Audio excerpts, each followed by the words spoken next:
Supreme court में सुनवाई थी, वो सुनवाई जो सहारा की तरफ से आईए लगा गया था, उस आईए को नहीं सुना गया है, उसको एमिकस क्वेरी के यहाँ भेज दिया गया है, वो 88 प्रॉपर्टियों का जांच करने के लिए। तो हमारे लिए बहुत खुशी की बात है कि आज जिस प्रकार हम लोगों ने अपनी एकता का परिचय दिया और देश के विभिन्न कोनों से सहारा पीड़ित आए हुए थे और सब लोगों ने जिस तरह से सुप्रीम कोर्ट में अपनी उपस्थिति दर्ज कराई, ये बहुत काबिले तारीफ है। हम धन्यवाद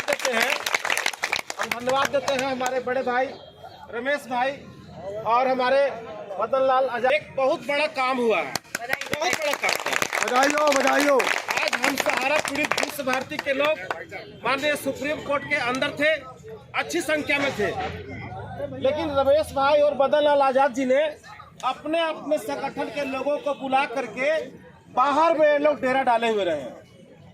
तमाम चारों तरफ से लोग ये लोग थे और इसका कारण ये हुआ कि अंदर जो आवाज गई, माननीय सीजीआई से तक जो आवाज गई कि सहारा के जमाकर्ता जो पीड़ित है वो सुप्रीम कोर्ट के जितना अंदर है उससे कई गुना ज्यादा बाहर खड़े हैं। ये बहुत अच्छा संकेत गया और इस देश में शायद हमको लगता है कि पहली बार ऐसा हुआ कि विभिन्न मत के रखने वाले लोग एक साथ सुप्रीम कोर्ट के दरवाजे पर और प्रांगण में एक साथ नजर आए। ये हमारे लिए बहुत शुभ संकेत है। साथियों, हम लोग प्रण लेते हैं कि जब तक सहारा के जमाकर्ताओं का पाई का भुगतान नहीं हो जाएगा, देश के तमाम 13 करोड़ जमाकर्ताओं का, तब तक ये जंग जारी रहेगी। और आप लोग विश्वास कीजिए कि ये लड़ाई क्लाइमेक्स पर है। सहारा इंडिया जिस प्रकार से एक गेम किया, 12 साल से उन्होंने सुप्रीम कोर्ट को गुमराह किया।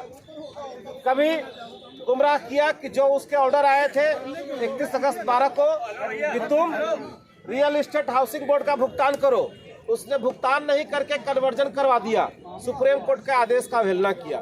उसके बाद उसको आया था कि तुम 25,000 करोड़ रुपया सेबी में जमा करो, उसने आज तक नहीं जमा करा करके मात्र 16,000 करोड़ रुपया जमा कराया, वहां भी उल्लंघन किया। सहारा को 71 प्रॉपर्टी का लिस्ट सेबी में जमा किया गया था कि ये प्रॉपर्टी जब भी बिकेगी तो सुप्रीम कोर्ट के आदेश के बाद बिकेगा और उस बिकी हुई प्रॉपर्टी का पैसा जो है सहारा सेबी के अकाउंट में जाएगा। सहारा ने इसको भी नहीं माना और कई प्रॉपर्टियों को बेचा और उसका पैसा सेबी में जमा नहीं किया। इसके लिए हम लोगों ने सीआईडी रांची में क्रिमिनल केस किया है सहारा के अधिकारियों पर और अलग से क्रिमिनल केस किया है जो अलग है। और उसके बाद लगातार ये सुप्रीम कोर्ट को गुमराह करते रहे और अवहेलना करते रहे आदेशों का। आज फिर से एक बार गुमराह करने की उन लोगों ने कोशिश किया कि हम 88 प्रॉपर्टी बेच करके देश के निवेशकों का भुगतान करना चाहते हैं, जबकि उस 88 प्रॉपर्टी में कई ऐसी प्रॉपर्टी थी जो पहले से बिका हुआ था। हमारे जो अधिवक्ता थे उन्होंने सुप्रीम कोर्ट के सामने इस बात को रखा। झारखंड में धनबाद, बोकारो, वेस्ट बंगाल की कई जमीनें का एग्जाम्पल दिया गया कि साहब ये जमीनें लोग पहले से ही बेच चुके हैं, दोबारा कैसे बेचेंगे। तो ये इसको एमिकस क्यूरी के हाथ दे दिया गया कि इसकी पूरी जांच किया जाए और अभी आप अडानी को जमीन बेच कैसे दोगे, पहले तुम्हारी है कि नहीं है इसकी जांच हम करेंगे और पूरा जब तक जांच नहीं होगा तुम्हारी तो कोई आईए पर सुनने के लिए हम लोग विचाराधीन नहीं करेंगे। ये बहुत बड़ी चीज़ है। सहारा चाह रहा था कि किसी तरह माननीय वहाँ पे एक जो बेंच है उस पर जा करके किसी भी तरह से आदेश लेकर के पूरे देश को गुमराह करके और अपना केस को खारिज करा ले और संपत्तियों को बेच दे। इसमें वो आज कामयाब नहीं हो पाया। इसलिए नहीं हो पाया कि आपका मेहनत, आपका एकजुटता, आपका आज जो लगन था, जिस प्रकार आपने सुप्रीम कोर्ट में आकर के अपने आप को वहाँ उपस्थिति दर्ज कराए बिना कोई वायलेंस किए हुए, केवल हम लोग विनती करते रहे कि साहब हम लोग बहुत पीड़ित हैं। आज ये बहुत काम आया। आने वाला वक्त में भी अगर जरूरत पड़ेगा तो फिर से हम लोग आएंगे, लेकिन अब इसके आगे कराना यह है कि सहारा के जितने भी टॉप क्लास का डायरेक्टर हैं, ओपी श्रीवास्तव, सपना राय, उसके दोनों कुपुत्र, इस सब को जेल के सलाखों के पीछे भेजना है। झारखंड के सीआईडी में सबके ऊपर वारंट जारी हो चुका है। ओपी श्रीवास्तव, सपना राय, डीके श्रीवास्तव, ये सब भागे भागे चल रहे हैं और अभी केंद्र में बैठी हुई जो सरकार है अमित शाह जी की, इन लोग उसको प्रोटेक्शन दे रहे हैं। पुलिस जाती है पकड़ने के लिए, तो कभी मुख्यमंत्री आदित्यनाथ के यहाँ ये लोग घुस जा रहा है, कभी देश के रक्षा मंत्री राजनाथ सिंह है उनके घर में घुस जा रहा है, तो कभी ये बाबा रामदेव 2 कौड़ी का आदमी आज 1 लाख करोड़ रुपया का मालिक बन बैठा है सहारा के पैसे से, कभी उसके घर में घुस जा रहा है। पूरा हम लोगों के पास में चिट्ठा इनका है। तो हम लोग अब जाकर के यहाँ से झारखंड में सीआईडी के ऊपर ये दबाव बनाएंगे और माननीय न्यायालय भी कल भी कहा है कि डीके और ओपी श्रीवास्तव की गिरफ्तारी क्यों नहीं हो पा रही है, उनको वहाँ भी जवाब देना है सीआईडी को। तो हमारा पहला कोशिश है कि इन तमाम अधिकारियों को पहले हम लोग जेल भेजवा दें, ताकि जितना देर बाहर रहेंगे उतना देर इस केस को प्रभावित करेंगे। दूसरा कि हम लोगों का जो मैटर लगा हुआ था सुप्रीम कोर्ट में विश्व भारती के तरफ से फरवरी 2024 से लगा हुआ है और हमारा सहारा से भी कंटेम्प्ट केस के साथ में लगा हुआ है। उस केस को हम लोग अब सुनवाई कराने के लिए माननीय सुप्रीम कोर्ट से गुहार लगाने के लिए जा रहे हैं। आज कोर्ट ने कहा भी है कौन से मामले टैग हो गए, कौन सा अनटैग हो गए, ये बहुत जल्द पता चल जाएगा।